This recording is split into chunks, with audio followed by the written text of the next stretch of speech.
This is how I play the game!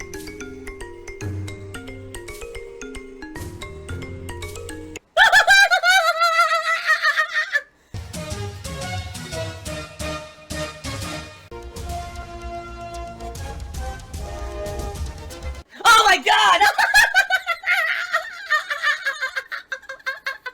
What the fuck? Holy shit!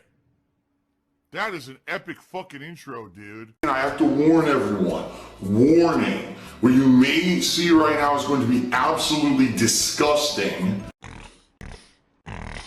Sound good? Alright, sounds good to me. First of all, outside of everything in the realm of my streams and gameplay and the like, one very quick thing that I do want to talk about, very quickly, is Article 13, which did pass in the European Union as of this morning. Obviously, for those of us who are internet content creators, this is awful, horrendously bad news. We want people all over the world to be able to watch our live streams and on-demand videos. And the fact that the European Union does not want that, at least I should say, the government of the European Union does not seem to want that, seems absolutely ludicrous. I'm not going to say much else about it. I have talked repeatedly about this horrendous law.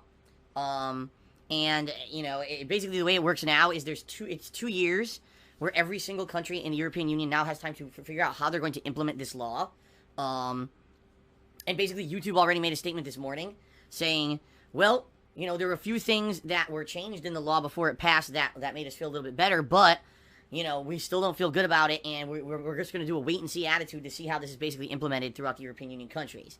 YouTube and Twitch have already come out publicly and said that, sadly, if the law is just, you know, applied blanket without any kind of realistic, you know, expectations of being fair to online businesses, they're just going to have to blanket ban people. Like, if you're in the European Union, you won't be able to watch streams and you won't be able to watch videos, period. They basically said, we're not going to, you know, on a one-off basis, determine if each and every one of our content creators have a license to broadcast in the European Union, or vice versa. If someone who lives in the European Union has a license to broadcast anywhere at all, we're just going to ban people because we're just not going to, we can't do that. We don't have the capacity or the means to enforce this stupid law, and we're not going to get sued into oblivion because this law basically says that if you are broadcasting anything into the European Union, you need to have a license to do it. So, if this actually gets, you know, enforced the way that the law is written, that's it. And it's going to be a 2-year time limit for all the countries in the European Union to determine how this will be enforced. Now, in 2 years, a lot can change. People can still vote out the people who voted for this, and they get new people into positions of power who say, we don't want this, and they can repeal it, get rid of it. I have no idea what's going to happen. The future is very uncertain because of this stupid law. Okay? And that's all I'm really going to say. There's nothing else to say. For me to sit here and harp on it doesn't really make sense. If you live in the European Union, it definitely makes sense for you to research what's going on and to try to get these people out of power if you don't support this law, period. Okay? That's it. There's really no reason for me to even talk about it anymore because I've created awareness in my viewership. I let you guys know what was going on. It passed anyway, which I don't believe was the will of the people. It was the will of the government of the European Union, which is wrong. The government's supposed to serve the people, not vice versa, so it makes no sense they even did this. And that's that, okay? So now, let's continue on.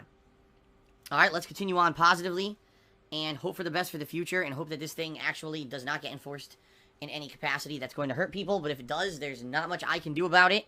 And we'll see what happens. Okay? In particular, if you guys are in the European Union, it makes sense for you to figure out what's going on. Okay? Alright.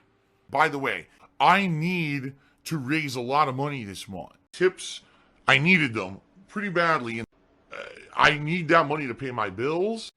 My trip to Connecticut is going to be the second week of April. Alright? So, that actually means that when I come back from this next break, I'm only going to be streaming for a couple days.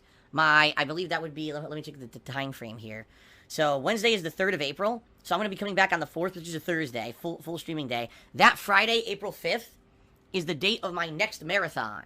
Yes, the marathon will be incredibly similar to the last one, where I'm going to be balancing games you guys want to see, alright, with some chill stuff, and it's going to be going probably 12 hours, just like the last marathon I just did, and the whole point of the marathon is in hope of my last hurrah attempt to not only raise funds for my taxes via tips, but also it's a birthday celebration, because that next day, April 6th, is my actual birthday.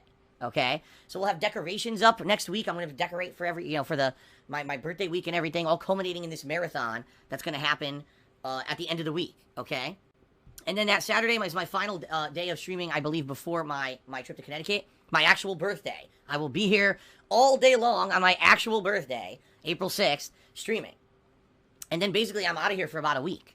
You know, I'll be flying out to Connecticut with Kat to meet, to spend time with my parents. She'll meet them for the first time. We actually are starting to plan specific activities and things that we're going to be doing together. Thanks for the money, dummies, because that's exactly what you fucking are. A bunch of fucking empty-headed idiots who paid me money to get absolutely nothing out of it. Thanks. Wow. And as much as I would like to tell you guys all about that, I'm not going to. Because the bottom line is, the more I give you guys information about this kind of stuff, sadly, it gets misused, it gets misconstrued, it gets twisted into negative stuff. And I don't want to deal with that shit. I just don't. You know, I want to continue to be positive and focus on this time that'll be for me and Kat and my parents. And I don't want to be telling you specifics so people can try to fuck with my trip. Okay? So, I will not be sharing any specifics. However, over the course of that week, I may be taking some pictures and the like and sharing them on my Instagram / Twitter and telling you guys how things are going with the trip and stuff like that. And go from there. And then when I come back, it's going to be full force, because I might still be playing Sekiro. By then, the Phoenix Wright trilogy will have released, and I'm going to start playing the third game in Phoenix Wright, which I think is called Trials and Tribulations, and balancing that with whatever other ongoing playthroughs that I have.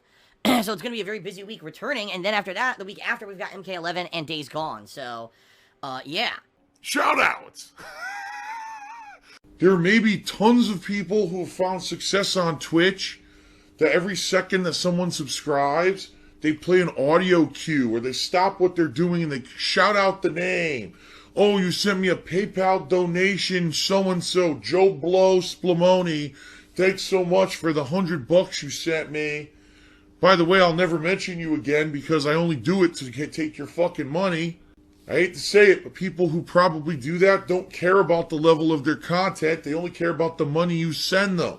Again, you need to think about what you do, who you watch. I mean, let's be honest here. Not exactly most intelligent people on the planet. Cheer, sub, and tip me, alright? So, I don't know how stupid you could be. I really don't. Some people are just really fucking stupid, I guess. I mean, you're paying me. You paying me money to get a temporary, momentary pop-up on the screen. Alright? It's just so ludicrous. It's just... It's so stupid, and most people don't pay attention to it. It's like the double whammy of stupid. I don't even know what else to say.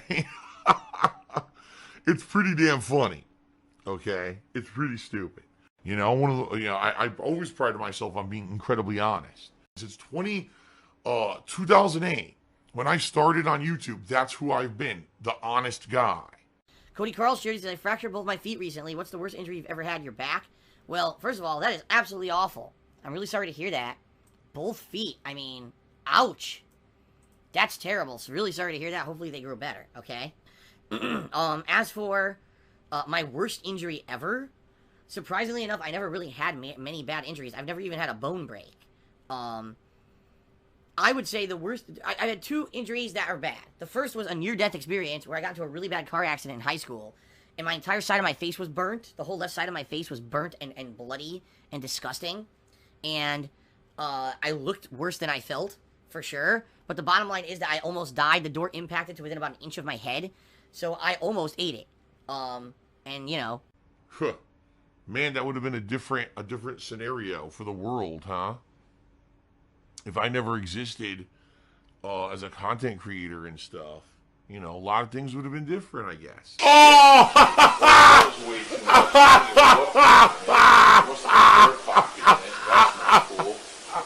But we could salvage it. Look at that.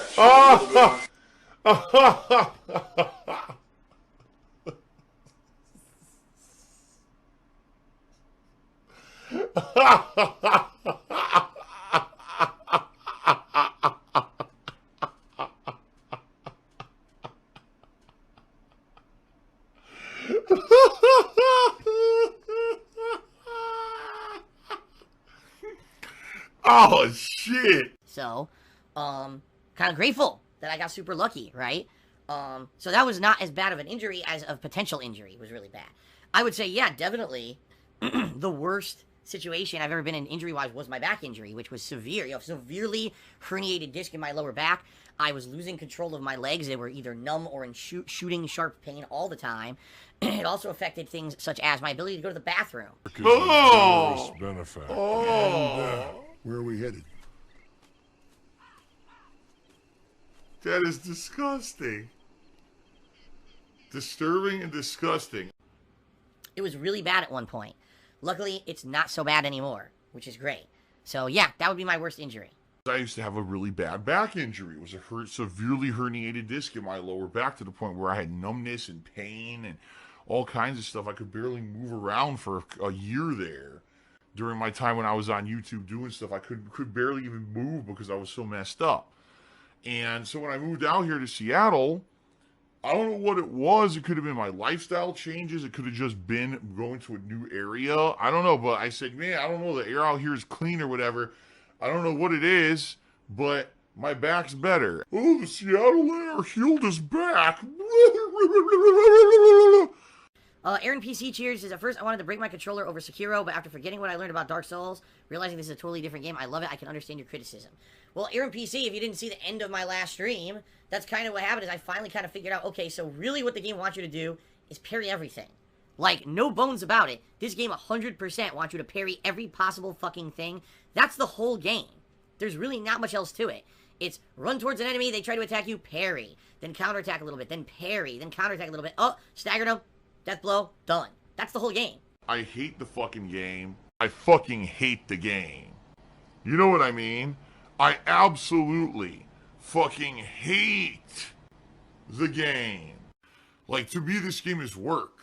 To me, this is like, I have to really work my butt off to fucking succeed, and I don't want to do that. I want to have fun.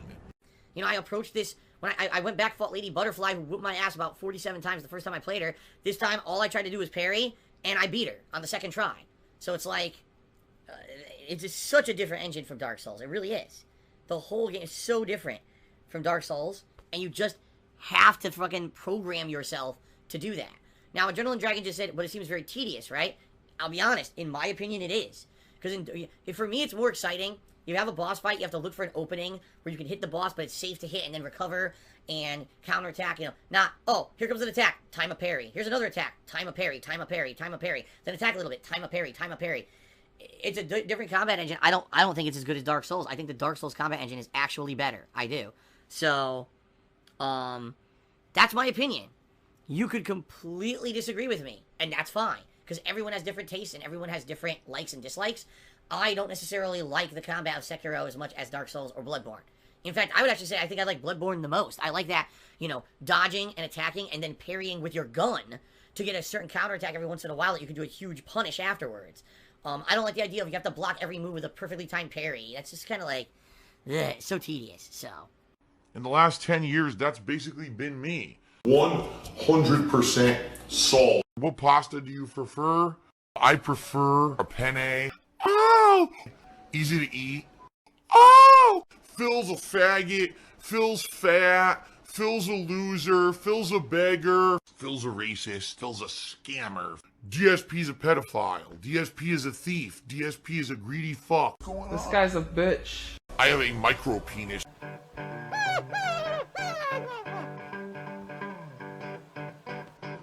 Alright, I'm not dead, but I swear to God I wish I fucking was.